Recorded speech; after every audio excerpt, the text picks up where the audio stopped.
Hey everyone, welcome back to my channel. Today we had a pair presentation as part of our subject of human communication presentation skills, and there was a lot of things that I learned from this experience alone, and a lot of things to take away from it. So I'm going to be talking about that in this channel and my whole experience as well, because why not? It's my channel. I can speak about anything and everything that I want to. So basically, in this assignment, we were assigned to one of our classmates by our teacher, and we are supposed to work with the person to form a presentation on any topic that we find comfortable speaking about or presenting about, right? So the topic that me and my partner Abhinav, the topic that we chose was materialism and hyper reality, something that had to do with these two keywords, right? So it was a topic that had some depth in it, so it was kind of hard, not hard, but like we had to put in much effort to actually get the stuff researched so that we know what we have to speak about, right? So the key topics that we spoke about included like materialism, the concept of materialism, hyper reality, and how there was this French philosopher who suggested the idea of hyper reality, and that almost everything that we see in the media and in the society is a copy of a copy of a copy, right? So you see influencers on Instagram and stuff, they use these different color grading filters and all of that stuff while they're editing their videos, and they put it as reels. And you see a lot of reels also showcasing day in the life and stuff like that. But then what is all this doing? All this is basically kind of like mimicking what used to be shown in the big cinemas and stuff. You see a lot of reels here and there which is being uploaded, which copy the exact same color grading and the filters that a usual movie has, like the warm exposure with some yellow orangish tinge and stuff like that. So that was what the French philosopher suggested, and then we also touched on upon what Tyler Durden said in Fight Club. Okay, my bad for breaking the first rule of Fight Club, but like I have to, right? Basically, the fact that things that we own end up owning us. I spoke about consumerism and just the hypocrisy in minimalism, which started off as a rebellion against materialism. I'm hoping that you would know what these terms mean, what materialism means, what hyper-realism is, what minimalism is, and all of that stuff. So if you haven't watched Fight Club, I'm so sorry. I don't think these are major spoilers though, so you can just, don't worry about it. I'm not going to be spoiling the movie, but almost everybody knows what Tyler Durden says at his main quote, advertising has us chasing cars and clothes, buying stuff that we don't need, right?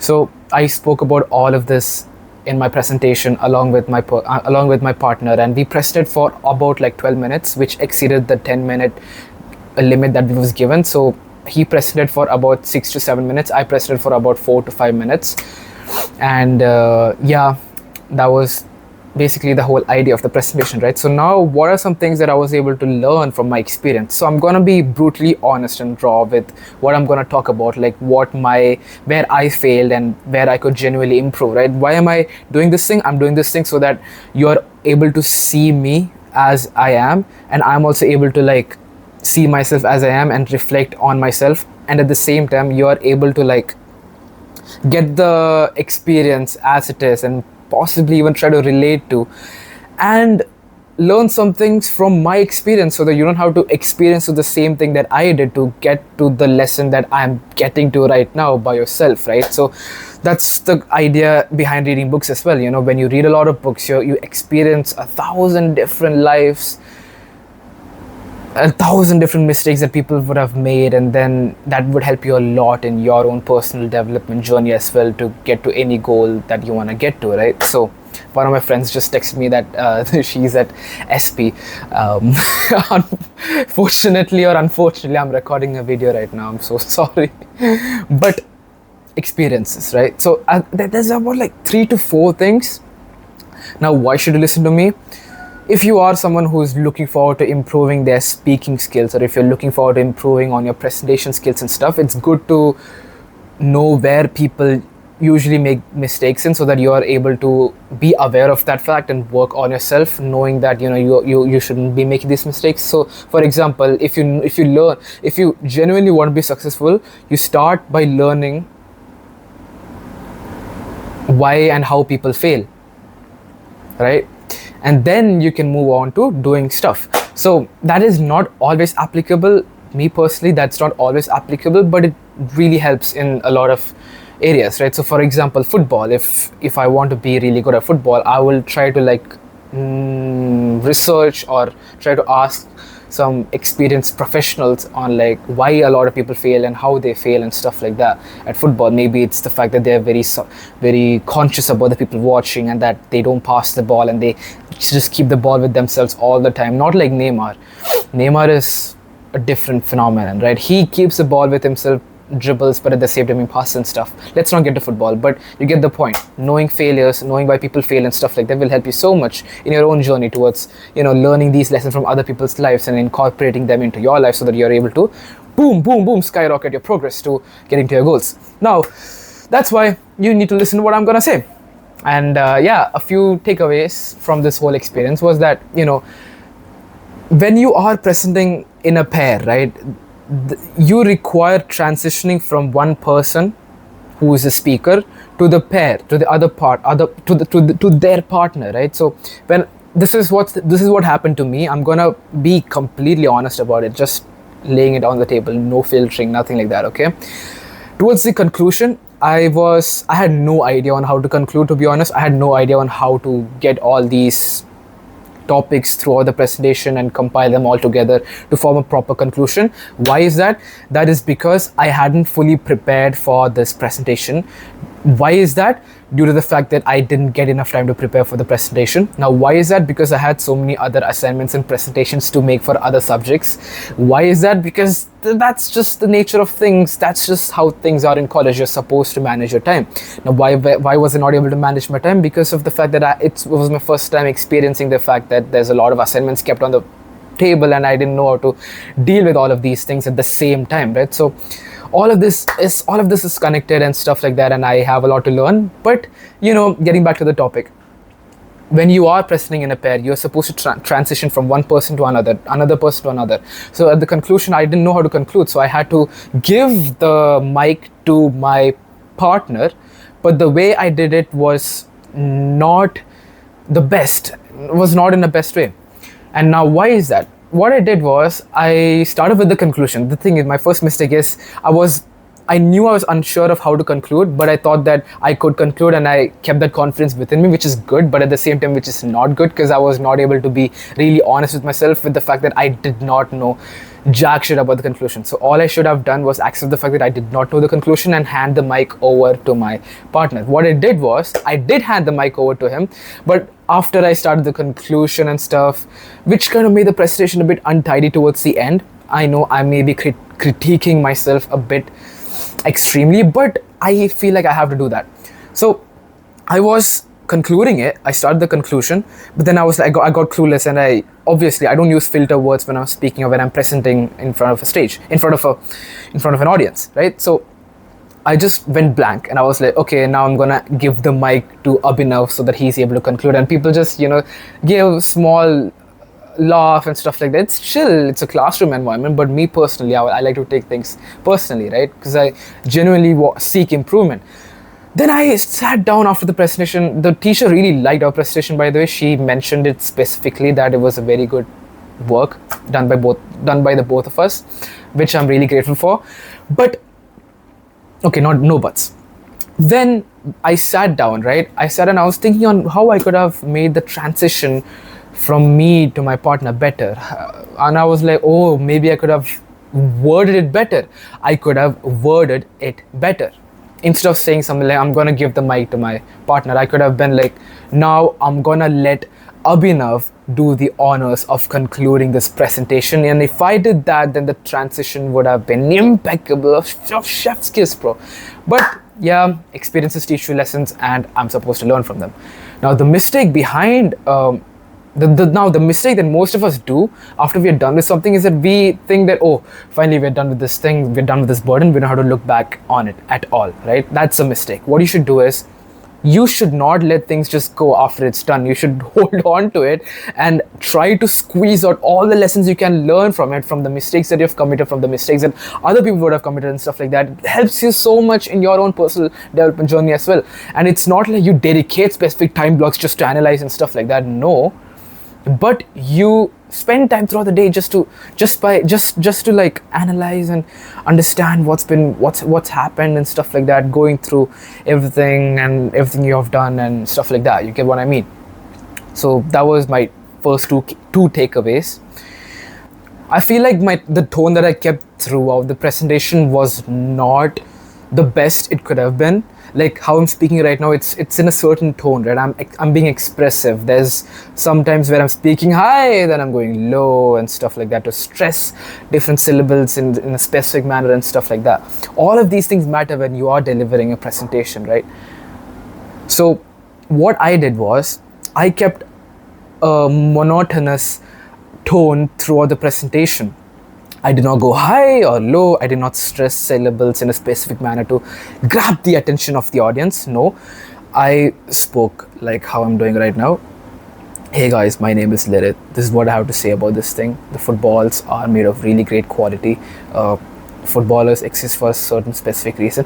This is the tone that I kept throughout the presentation. It was not like it's bad or something, but it lacked emotion.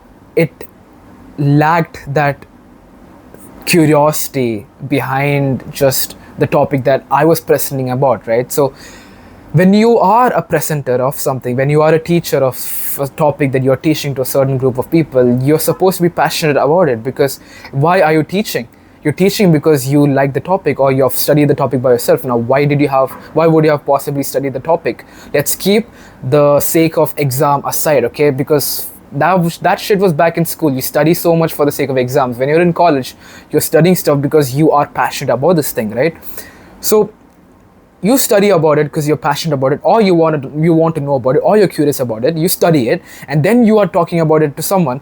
You're supposed to show that certain amount of level of curiosity, right? But then you lack it because maybe you didn't study it properly. That's what happened in my case. I told my points out, I presented properly, I presented well. I know that I was able to be clear in the points that I stated and stuff like that, but the tone I had throughout the conversation was monotonous, which was, it lacked emotion, right? Now, what could I have done to improve on that? Maybe practice more. Maybe I could have researched more. Maybe I could have time managed my schedule in a day, so in a way that I would have had more time to research on the topic which I was speaking about, right? If I had studied the topics well and had researched well on it, and I have a brief understanding of what is being spoken about, the materialism, hyperreal, all of this stuff that we discussed about, and the movies and stuff, if I had a clear picture of it, then I would know for certain, I would be so confident in myself that I wouldn't forget anything. And just this confidence and the lack of fear would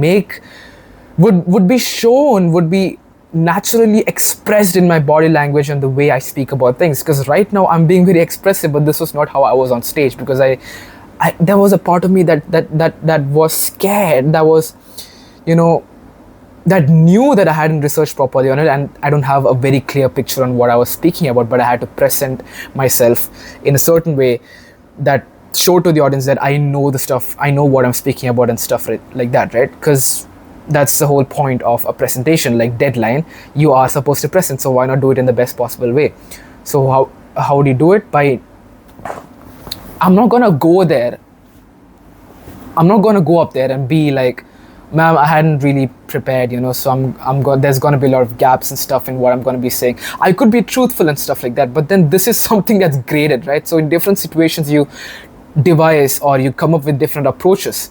So for this certain specific situation, I came up with this approach, which was to maintain an image, like kind of like a fake it till you make it thing. So I wasn't fully confident. I was like 60-70% confident. So that just was clearly shown.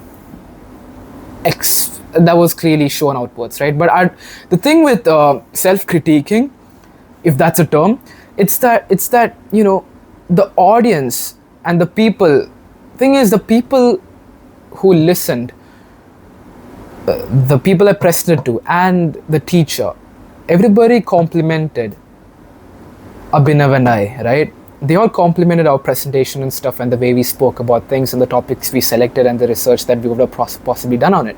But the thing with self-critiquing is that you tend to identify things that others could not have, and you try to work on it so that you get as close as you can to the point of perfection. So maybe these are small things that nobody would have even noticed, but I'm bringing it up, right? This is what people who are insecure and stuff also do. They're like, oh bro, my face is not structured in a proper manner and stuff like that. This part is a bit smaller than this part. But then people don't usually notice all that stuff, right? But then when it comes to like skills and stuff, it's good to criticize or critique yourself and your performance at such a critical level. So that's what I'm exactly doing here. I could have, if I had, I'm saying this as a certain fact, and this is a lesson as well. Research well on the topics that you have to speak about, because it gives you confidence. Practice it if you're not confident even after researching, and if you're not confident in your speaking abilities, practice it as much as you can. Visualize an audience and try speaking to them in front of a mirror or something like that, speaking to them by yourself and stuff. You practice it, the more you practice it, the more confident that you are not going to be fumbling up the presentation. I mean, these kind of are the main takeaways. Maybe the final one could be that you manage the time that you have throughout the day effectively when you know that you have a presentation to make on a certain date, right? So when you know that, you don't waste the rest of your time to the last day before which you have to present, right? You work throughout the days and you know that you have a presentation to make. So you prepare well in advance for it, and then you use the rest of the days to practice. Take this like a JEE examination or something like that. You get the point. So yeah. So you need to have that. You need to show that curiosity, the passion that you have for the topic that you're speaking about and stuff. And how do you do that? By researching well in advance for it, by actually having the curiosity for the stuff that you're speaking about, and then, speaking in such a way that excites the audience and stuff like that, by stressing the syllables in a specific manner and stuff like that, by increasing and decreasing different your vocals accordingly to grab the attention of the audience, of the people who you are presenting to. And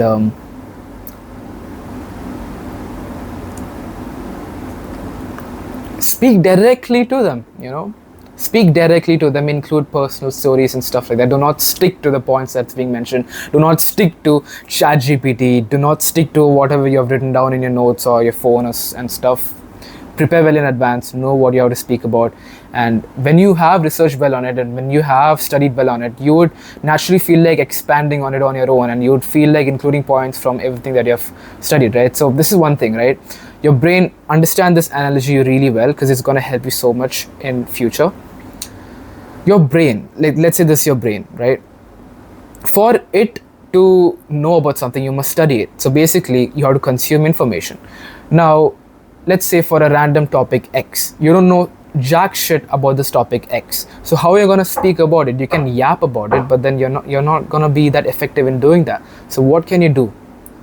Consume information, know about the topic, and then you'll be able to yap on it as much as you can. So that's the main thing, that's the main message of everything that I'm saying here, not the main message, but one of the main messages. So with that, I would like to end this video. I'm really grateful that you guys watched to the end if you have, and subscribe for more, and thank you guys for watching. I'll see you guys in another video. Bye bye. Keep grinding, keep hustling.